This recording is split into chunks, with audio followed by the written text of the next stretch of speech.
নমস্কাৰ study and learn Assam YouTube চেনেললৈ আপোনাক সকলোকে স্বাগতম জনাইছো। আমি এই ভিডিঅ'টো প্ৰস্তুত কৰি উলিয়াইছো বিশেষকৈ আমাৰ যি আগন্তুক দিনত আহি আছে অসম আৰক্ষী উপপৰিদৰ্শকৰ যি এক্সাম সেই এক্সামৰ কেণ্ডিডেটসকলৰ বাবে আপোনালোকৰ মাজৰ পৰা বহুসকলে কেণ্ডিডেটে আমাক মেছেজ কৰি জনাইছিল, লগতে আমাৰ ভিডিঅ'বিলাকত প্ৰায় কমেণ্ট কৰি থাকে। তেওঁলোকে এছআইৰ বাবে এটা খুব গুৰুত্বপূৰ্ণ তেখেতলোকক সিৰিজৰ প্ৰয়োজন হৈছে আৰু আমি ভাবিছো খুব কম সময়ৰ ভিতৰতে অৰ্থাৎ 6 অক্টোবৰৰ পৰা আমি এটা সিৰিজ ষ্টাৰ্ট কৰিম। আমি এই সিৰিজটোত অন্তৰ্ভুক্ত কৰাম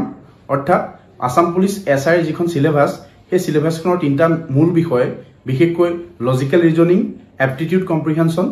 matter relating history culture, Assam and India plus জিকে, এই তিনিটা বিষয়ত আমি মেইনলি ফ'কাছ কৰিম আৰু এই তিনিটা বিষয়ক আমি দুজন টিচাৰৰ দ্বাৰা আমি পাঠদান কৰাম। আৰু তেখেতলোকৰ যদি বেকগ্ৰাউণ্ডটো চাবলৈ যায় আপোনালোকে মেথছ প্লাছ ৰিজনিং সেই চেপ্টাৰটো আমাৰ আগবঢ়াব কৌস্তভমণি বৰা। আমি যদি কৌস্তভমণি বৰাৰ বেকগ্ৰাউণ্ডটো চাওঁ অৰ্থাৎ এডুকেশ্যনেল বেকগ্ৰাউণ্ডটো চাওঁ, আমি দুজন একেলগে পঢ়া আৰু তেখেতে BSc ছায়েন্স বেকগ্ৰাউণ্ডৰ পৰা হয়, তেখেতে মাষ্টাৰ্ছ কৰিছে মেথছত। সেই ক্ষেত্ৰত তেখেতৰ মেথছৰ নলেজটো খুব বেছি আছে, সেইকাৰণে তেখেতে ৰিজনিং আৰু মেথছৰ যিবিলাক ক্লাছ আছে সেইবিলাক কৰিব। লগতে আপোনালোকক জনাই থওঁ যে 2022 বৰ্ষত যি এছআই এক্সাম হৈছিল তাতে আমি দুইজনে সেই যি এক্সাম হৈছিল এক্সামটো দিছিলোঁ আৰু আমি দুইজনে সুখ্যাতিৰে উত্তীৰ্ণ হৈছিলোঁ আৰু তেখেতে সেই চাকৰিটো পাবলৈ সক্ষম হৈছিল। কিন্তু সেই সময়তে তেখেতে APSCয়ে কণ্ডাক্ট কৰা ষ্টেটিষ্টিক ইনস্পেক্টৰৰ পদত তেখেতে নিযুক্তি পাইছিল। চ' এছআই চাকৰিটো তেখেতে কৰা নাছিল আৰু তেখেতে আপোনালোকক মেথছ আৰু প্লাছ ৰিজনিঙৰ ক্লাছবিলাক আগবঢ়াব। প্লাছ যদি মোৰ এডুকেশ্যনেল বেকগ্ৰাউণ্ডটো চাই আপোনালোকে, মই যিটো জিকে ছেকশ্যন সেই জিকে ছেকশ্যনৰ সম্পূৰ্ণ পাঠদান মই কৰাম। আপোনালোকে যদি মোৰ বেকগ্ৰাউণ্ডটো চাই, মই হৈছোঁ MA ইন এডুকেশ্যন অৰ্থাৎ এডুকেশ্যনত মই মাষ্টাৰ্ছ প্লাছ 2022 বৰ্ষৰ যি এছআই এক্সাম হৈছিল সেই এক্সামত মই সুখ্যাতিৰে উত্তীৰ্ণ হৈছিলোঁ প্লাছ ফিজিকেল দিবলৈ গৈছিলোঁ। খুব কম অভিজ্ঞতা সম্পন্ন ব্যক্তি যদিও প্ৰথমৰ পৰা শেষলৈ অৰ্থাৎ ৰিটেন প্লাছ ফিজিকেল প্লাছ ইণ্টাৰভিউলৈকে আমাৰ যিখিনি ব্যক্তিগত অভিজ্ঞতা সেই সমূহ অভিজ্ঞতা আপোনালোকক খণ্ড খণ্ডকৈ আপোনালোকৰ আগত শ্বেয়াৰ কৰিম। কিন্তু প্ৰথমতে আপোনালোকে ফ'কাছ কৰক ৰিটেন এক্সামৰ ওপৰত। আপোনালোকৰ মাজৰ পৰাই কিন্তু বহুতসকল কেণ্ডিডেটে আমাক কমেণ্ট বক্সত কমেণ্ট কৰে বা হোৱাটছআপত মেছেজ কৰে যে মোৰ ফ্লেট ফুট আছে হ'বনে ছাৰ, প্লাছ মোৰ হাইট কম হ'বনে, মোৰ চেষ্ট কম হ'বনে, এইবিলাক কনচেপ্ট আপোনালোকে মনলৈ এতিয়াই নানিব। আপোনালোকে এতিয়া ফ'কাছ কৰক অনলি অন ৰিটেন এক্সামৰ ওপৰত। ৰিটেনটো কোৱালিফাই আপোনালোকে হোৱাৰ পিছতহে এই ষ্টেপবিলাক আপোনালোকে পাই গৈ থাকিব। সেইবাবে আপুনি ফাৰ্ষ্ট আপোনালোকৰ লক্ষ্য এটাই হ'ব লাগিব, আপোনালোকে ৰিটেনটো কিদৰে আপোনালোকে কোৱালিফাই কৰিব পাৰিব। বৰ্তমান যিহেতু আপোনালোকে সকলোৱে জানে কম্পিটিশ্যনৰ যুগ, 144 মাত্ৰ পোষ্ট আছে আৰু কেণ্ডিডেটৰ সংখ্যাটো আপোনালোকে জানেই আৰু অসমৰ নিবনুৱাৰ সমস্যাৰ বিষয়ে আপোনালোকে জানে। সেইবাবে আপোনালোকে এই পৰিস্থিতিকেইটাৰ লগত খাপ খুৱাই পেলাই আপোনালোকে নিজকে প্ৰিপেয়াৰ কৰিব লাগিব। আমি ফাৰ্ষ্ট চাই ল'ম আমাৰ চিলেবাছখনতনো কি কি বিষয় অন্তৰ্ভুক্ত হৈ আছে। আসাম পুলিচ এছআইৰ যদি আমি চিলেবাছখন চাওঁ তাতে মূলতঃ 3টা বিষয় উল্লেখ আছে আৰু সেইকেইটা হৈছে logical reasoning, aptitude, English comprehension, matter relating to history and culture of Assam and India and general knowledge. আপোনালোকে মনত ৰাখিব এই বিষয়ে আমি অলৰেডি এটা ভিডিঅ'ত প্ৰকাশ কৰিছিলোঁ আৰু সেই ভিডিঅ'টোত আমি সম্পূৰ্ণ এছআইৰ যিটো চিলেকশ্যন প্ৰচিডিঅ'ৰ সেই প্ৰচিডিঅ'ৰটোৰ বিষয়েও তাতে উল্লেখ কৰিছিলোঁ। এই ভিডিঅ'টোত আমি এতিয়া আলোচনা কৰি আছোঁ আমি যি এটা চিৰিজ ষ্টাৰ্ট কৰিম সেই চিৰিজৰ বিষয়ে। আমি যিটো চিৰিজ ষ্টাৰ্ট কৰিম তাতে আমি এই 3টা বিষয় খুব গুৰুত্বপূৰ্ণভাৱে তাতে আমি উল্লেখ কৰিম। আপোনালোকৰ মনত হয়তো এটা কুৱেশ্যন হ'ব পাৰে যে ইয়াতে জেনেৰেল নলেজ বুলি আছে আৰু এই জেনেৰেল নলেজৰ পৰা আপোনালোকে গমেই পাইছে 70 মাৰ্কছ আহিব। ইয়াতে 60 দিয়া হৈছে কিন্তু 60 নহয়, এইটো আমাৰ টাইপিঙত মিষ্টেক হৈ গৈছে। জেনেৰেল নলেজৰ আমি 2023 বৰ্ষ আৰু 22 বৰ্ষৰ প্ৰিভিয়াছ ইয়াৰ এছআই পেপাৰখন চাওঁ তাতে আমি দেখা পাম যে জেনেৰেল নলেজৰ পৰা 70 মাৰ্ক আহিছিল, প্লাছ লজিকেল ৰিজনিঙৰ পৰা আহিছিলে 10 মাৰ্কছ, এপ্টিটিউড অৰ্থাৎ মেথছৰ পৰা আহিছিল 10 মাৰ্কছ, প্লাছ ইংলিছ কম্প্ৰিহেনশ্যনৰ পৰা আহিছিলে 10 মাৰ্কছ। আপোনালোকে মনত ৰাখিব আমাৰ এছআই এক্সামৰ বাবে এই জেনেৰেল নলেজ ছাবজেক্টটো খুব গুৰুত্বপূৰ্ণ হয়। আপোনালোকৰ মনত হয়তো এটা কুৱেশ্যন আহিছে যে জেনেৰেল নলেজ বুলি দিছে আমি কিন্তু পঢ়িম কি? খুব গুৰুত্বপূৰ্ণ কথা এইটো। আপোনালোকে মনত ৰাখিব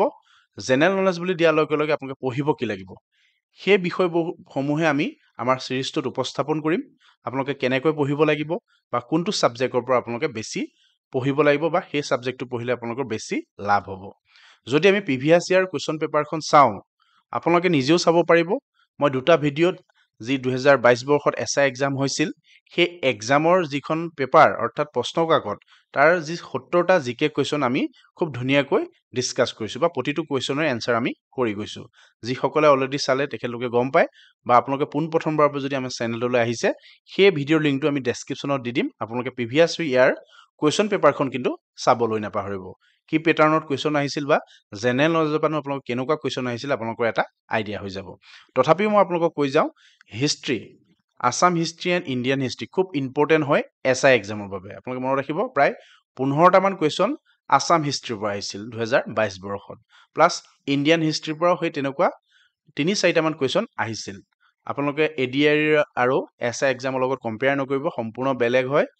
মই যেহেতু দিছোঁ বা কোৱালিফাই কৰিছোঁ মোৰ অভিজ্ঞতাৰ পৰা আপোনালোকক কথাখিনি কৈ আছোঁ আপোনালোকে মনত ৰাখিব প্লাছ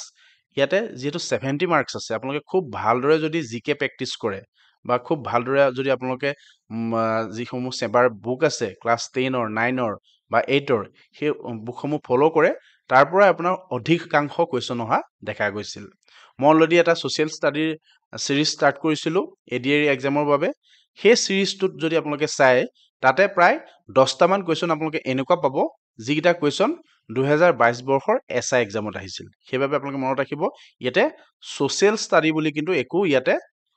সাবজেক্ট নাই তথাপি ছ'চিয়েল ষ্টাডিটো খুব ইম্পৰ্টেণ্ট হয় SI এক্সামৰ বাবে আমি যেহেতু এক্সামটো দিছোঁ আমাৰ ব্যক্তিগত অভিজ্ঞতাৰ পৰা আপোনালোকে কৈ আছোঁ ছ'চিয়েল ষ্টাডিটো খুব ইম্পৰ্টেণ্ট হয় SI এক্সামৰ বাবে আপোনালোকে সেই প্লেলিষ্টটো চাওক তাতে আপোনালোকে দেখা পাব 10ৰ পৰা 15টা কুৱেশ্যন আমাৰ যি 2022 বৰ্ষত SI এক্সাম হৈছিল ক্লাছ 10ৰ যিখন সেবা বুক আছে A to Z তাৰ পৰা উঠাই দিয়া হৈছে আপোনালোকে এবাৰ সেই সিৰিজটো চাব প্লাছ আমাৰ যিটো আমি যিখন এনালাইসিস কৰিছিলোঁ পেপাৰখন সেই পেপাৰখনো এবাৰ আপোনালোকে চাবলৈ নাপাহৰিব আসাম পুলিচ SI ৰিটেন টেষ্টৰ ওপৰত দুটামান ইম্পৰ্টেণ্ট পইণ্ট ইয়াতে দিয়া হৈছে সেইকেইটা পইণ্টো আমি লগতে চাই থৈ যাম আপোনালোকৰ মাজৰ হয়তো বহু সংখ্যকে জানেই যিসকলে নাজানে সেইসকলৰ বাবে আমি এই পইণ্টকেইটা কৈ থৈ যাম এই আসাম পুলিচৰ যিটো ৰিটেন এক্সাম সেই ৰিটেন এক্সামটো হ'ব 100 মাৰ্কছৰ আৰু প্ৰতিটো কুৱেশ্যনৰ এগেইনষ্টত 1কৈ মাৰ্ক থাকিব আপোনালোকে মনত ৰাখিব আৰু আপোনালোকে এটা খুব ইম্পৰ্টেণ্ট কথা আপোনালোকে মনত ৰাখিব SI পেপাৰখনত নিগেটিভ মাৰ্ক থাকিব অৰ্থাৎ আপোনালোকে যদি দুটা কুৱেশ্যন ভুল কৰে আপোনালোকৰ 1 মাৰ্ক কটা যাব আপোনালোকে যদি এটা কুৱেশ্যন ভুল কৰে আপোনালোকৰ হাফ মাৰ্ক কটা যাব এতিয়া আহিছো আমি মূল বিষয়বস্তুলৈ আমি অহা 6 অক্টোবৰৰ পৰা Assam police SI exam clear হ'ব পৰাকৈ ফাৰ্ষ্ট ফেজত এটা সিৰিজ ষ্টাৰ্ট কৰিম তাতে আমি খুব ইম্পৰ্টেণ্ট কুৱেশ্যন বিলাকে ইনক্লুড কৰিম আৰু যদি আমি আসাম হিষ্ট্ৰী ফাৰ্ষ্ট ডিসকাস কৰো আসাম হিষ্ট্ৰীৰ এৰ পৰা জেডলৈ যিমান কুৱেশ্যন হ'ব পাৰে তাতে আমি ডিসকাস কৰিম যদি আমি ইণ্ডিয়ান পলিটি ডিসকাস কৰো এৰ পৰা জেডলৈ যিমানখিনি কুৱেশ্যন তাতে হ'ব পাৰে গোটেই কুৱেশ্যন আমি ডিসকাস কৰিম আপোনালোক আমাৰ লগত জড়িত হৈ থাকক যদি আপোনালোকৰ বন্ধু বান্ধৱীৰ মাজত তেনেকুৱা SI ক্যান্ডিডেট আছে আপোনালোকে আমাৰ চেনেললৈ তেওঁলোকক ইনভাইট কৰক আপোনালোকৰ অলপ সাপোৰ্টে বা আপোনালোকৰ অলপ সহায় সহযোগিতাই আমাক ইনস্পায়াৰ কৰিব বা উৎসাহিত কৰিব নেক্সট এটা ভিডিঅ' বনাবৰ বাবে আপোনালোকৰ সহায় সহযোগিতা আৰু সাপোৰ্ট যদি আমি ভালদৰে পাওঁ আমি আঢ়ৈ মাহৰ ভিতৰত অৰ্থাৎ 2 পৰা আঢ়ৈ মাহৰ ভিতৰত SI এক্সাম হোৱাৰ আগতে আমাৰ সিৰিজটো কমপ্লিট কৰি দিম তাৰ বাবে প্ৰয়োজন হ'ব আপোনালোকৰ অলপ সাপোৰ্ট আৰু সহায় সহযোগিতা লগতে এটা কথা আপোনালোকক কৈ থৈ যাওঁ আমাৰ সিৰিজটো সম্পূৰ্ণ বিনামূলীয়া হ'ব সকলো প্ৰকাৰৰ ছাত্ৰ ছাত্ৰীৰ বাবে বা বন্ধু বান্ধৱীৰ বাবে আমাৰ ভিডিঅ'সমূহ উপলব্ধ হ'ব ধন্যবাদ ইমানলৈকে আপোনালোকে আমাৰ ভিডিঅ'টো চোৱাৰ বাবে আপোনালোক সকলোকে অশেষ ধন্যবাদ থাকিল আগন্তুক দিনত আমাৰ গুৰুত্বপূৰ্ণ ভিডিঅ'বোৰ পাবৰ বাবে আমাৰ চেনেলটো সাবস্ক্ৰাইব কৰি ৰাখিব লগতে আজি ভিডিঅ'টোৰ পৰা যদি আপোনালোকৰ অলপ হেল্প হৈছে বুলি ভাবিছে বা অহা 6 তাৰিখৰ সিৰিজৰ পৰা আপোনালোকৰ অলপ হেল্প হ'ব বুলি ভাবে তেতে লগৰ বন্ধু বান্ধৱীৰ লগত শ্বেয়াৰ কৰিব আৰু কমেন্ট কৰি আপোনালোকৰ মতামত আমাক জনাব